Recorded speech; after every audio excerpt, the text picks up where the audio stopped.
လူမိုက်နဲ့ပညာရှိတဲ့စတင်ပြီးတော့နာယူကြည်ညိုကြရအောင်ဗျ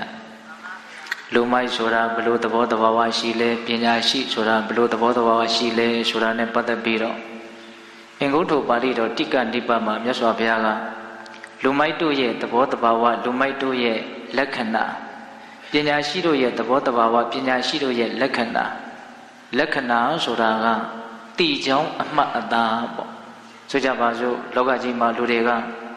ဒီလိုဟာလူမိုက်လို့သိဖို့အတွက်လူမိုက်ဆိုတာဂျိုးပေါက်နေတာမဟုတ်ဘူးလို့အစရှိတဲ့ဖြင့်ပြောကြတာတွေမရှိဘူးလားရှိတယ်အေးဒီနေရာမှာလူမိုက်မှာအမှတ်လက္ခဏာရှိတယ်အဲ့ဒီအမှတ်လက္ခဏာကိုကြည့်ပြီးတော့ဒီအမှတ်လက္ခဏာရှိနေမယ်ဆိုရင်ဒါဟာလူမိုက်လို့သိနိုင်တယ်လို့မြတ်စွာဘုရားဟောထားတယ်ပညာရှိမှလည်းပဲအမှတ်လက္ခဏာရှိတယ်အဲ့ဒီအမှတ်လက္ခဏာကိုကြည့်ပြီးတော့ဒါပညာရှိလို့သိနိုင်ပါလေ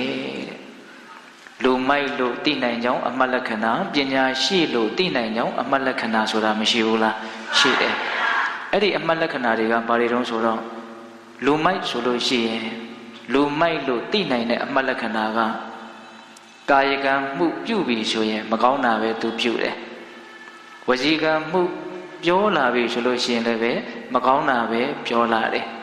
မနောကံမှုပြုလာပြီတွေးလာပြီဆိုရင်လည်းပဲမကောင်းတာကိုပဲကြံတယ်အဲ့ဒါလိုကာယကံဝစီကံမနောကံကံ၃ပါးမှာပြုတိုင်းပြောတိုင်းတွေးတိုင်းမကောင်းမှုတွေပဲပြုမယ်မကောင်းမှုတွေပဲပြောမယ်မကောင်းမှုတွေပဲတွေးမယ်ဆိုရင်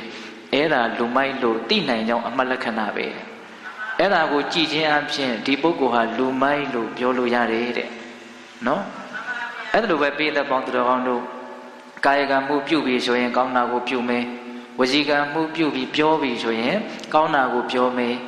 နော်မနောကံမှုပြုပြီးတွေးပြီးဆိုလို့ရှိရင်လည်းပဲကောင်းတာကိုတွေးမယ်ဆိုရင်တော့ဒါပညာရှိလို့သိနိုင်ပါတယ်တဲ့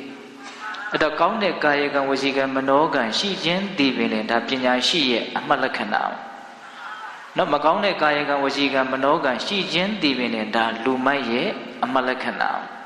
ဒါမြတ်စွာဘုရားအတိလင်းဟောထားတာပဲ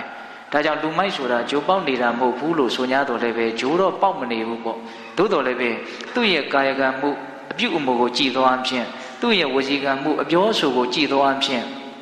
သူ့ရဲ့အတွေးအကြံမနောကံမှုတွေကိုအကဲခတ်သောအဖြစ်ဒီလိုဟာပညာရှိလားသို့မဟုတ်လူမိုက်လားဆိုတာကိုမသိနိုင်ဘူးလား